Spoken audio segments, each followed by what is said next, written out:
I'm George Hazen, and from 1976 to 79, I worked in the design office with the specialty being primarily keel design, rudders, and all things related to stability and go fast. I mean, I had just graduated from MIT, so in theory, I was a well-trained naval architect. It was very collegial. In fact, earlier this evening, I was talking with a number of people that I worked with, and we commented on the fact that it was more like going to university. I was at CNC for about 3.5 years, and I have many of the same feelings about it that I had about going to university, and making friends very quickly, and a lot of new experiences in a short period of time.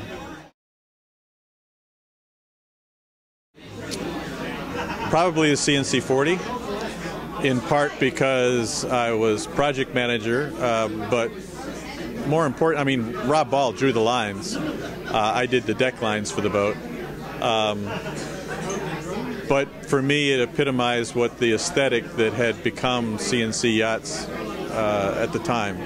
I'd spent a lot of time out in the shop with George Hinterhaller's and asked questions incessantly about why they had radiuses the way they did and where were the creases supposed to be, and to this day I look at a boat and I measure its aesthetics by what I learned during those years.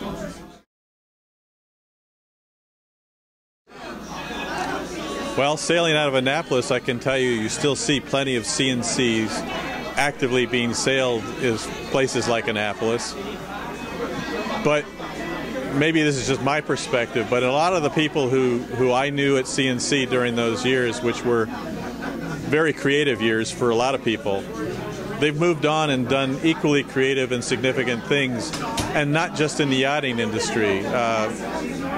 I've gone on and I do most of my work these days for the United States Navy, but I've spoken with people like Steve Glass, who was a good friend who worked in the shop, who was recently working as a chief construction expert at Bath Iron Works on a big Navy ship. A whole list of people, whether it's Mark Ellis or Steve Killing or Rob Ball or Bill Goldman, all these guys were very creative, and we were all in one place at one time, and I think we pollinated each other's creativity.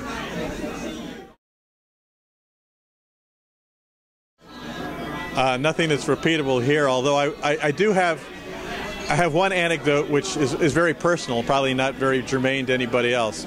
Rob Ball was the one who hired me, and the very first thing that happened after I arrived was there was an office party. I don't think it was held in my honor or anything, at his house on the lake. And so he was introducing me to all the people I'd be working with. And this one fellow comes over to me smoking Galois cigarettes and sounding very French, and said something that I took to be rather snotty, which was, you know, so have you always lived in the States and worked in the States? Well, as it turned out, I had lived in India for well over a year, and so I kind of bit back and said, no, I've traveled quite a bit and lived in India. And all of a sudden his voice changed and the French accent disappeared, and he says, where? And I said, you would have never heard of it, a little tiny town called Kalyanpur. And now there was no ifs, ands, or buts. He was an American talking to me, and he says, Kalyanpur, what's your name? I told him. He says, I'm Bruce Kelly, I live 3 doors down. We were both at a university that was being, if you will, helped along by the USAID program. And so at the time, neither one of us had any interest whatsoever in boats. And here I was, you know, 7, 8 years later in Canada, not in my native USA, and who was the first person I meet but a guy who'd been my neighbor in India. So, and that was the nature of CNC. It brought a lot of people together, and I've stayed in touch with a great many of them over the years.